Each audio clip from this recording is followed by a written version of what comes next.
Hello guys, and welcome to episode 4.5 of Kitchen Survival. I am your host Alex, and as always, this is Tsunami. I actually wanted to go over a couple of changes that I made to the show this week. The first and most important change is one I'm super excited about, and that is all of these really amazing lights. Do you care? No? And I also wanted to say that the format's going to be a lot shorter, so 5 minutes or less. New lens, new lights, new attitude. Now guys, let's get started. For today's episode, I wanted to talk about meat. More specifically, I wanted to talk about my good friend beef. This episode is all about how to choose the perfect steak when you're making steak at home. There's actually 3 different parts of this episode. So the first part is going to be talking about the different grades of beef that you can get at the grocery store. The absolute top steak that you can get is called prime steak. The middling steak is choice, and then the last is select. So when it says rancher select, it actually means select steak. Don't be fooled by it. These are USDA grades of steak. It doesn't go ABC or 1, 2, 3. It goes prime, choice, and select. Angus beef is a specially certified beef. It'll be similar to what Wagyu or Kobe beef means. Angus steak is chosen from the first 2 categories. It's chosen from exclusively prime and the very, very top creme de la creme of the choice steaks. Another modifier of steaks that has become really popular lately is grass-fed. Actually, when I went to the grocery store, I could only find Angus beef that was exclusively grass-fed. I could find no other Angus beef.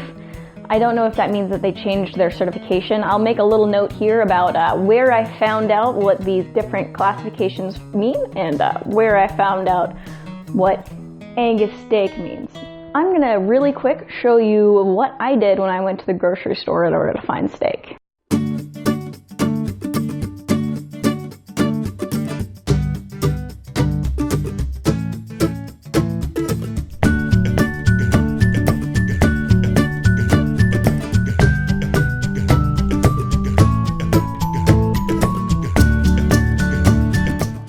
That you notice that I chose New York strip steak, and I chose thin cut, which means it has no bones, and I also chose 2 because it's for me and my boo. So as you can see, at my particular grocery store, you couldn't find any select. I only found USDA choice, and it's in that really nice big shield that says USDA choice.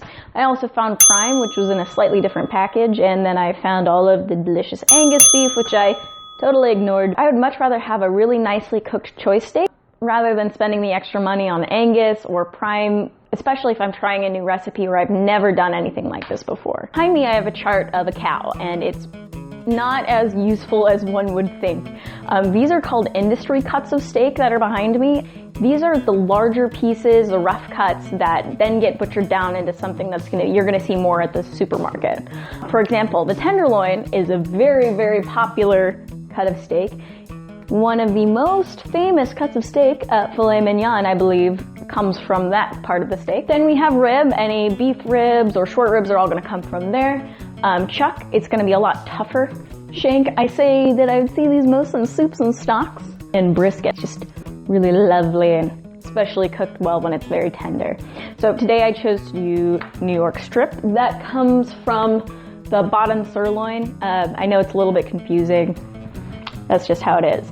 Now personally, I think a steak is best cooked to about medium rare, and it is best with fat on it. That's actually why I gravitate towards strip steak or sirloin or ribeye. All of those cuts of meat have a little bit more fat on them, and they add a lot more flavor to the overall dish. I know that there's a lot more cuts on this board that I haven't gone over, like rib, chuck, brisket, shank. We can go over those in future episodes. In my next couple episodes, I'm going to go over clarified butter and how to cook this amazing New York strip steak. Leave a comment down below telling me what your favorite cut of steak is and what you would like to see me do next. Please don't forget to like and subscribe. Bye!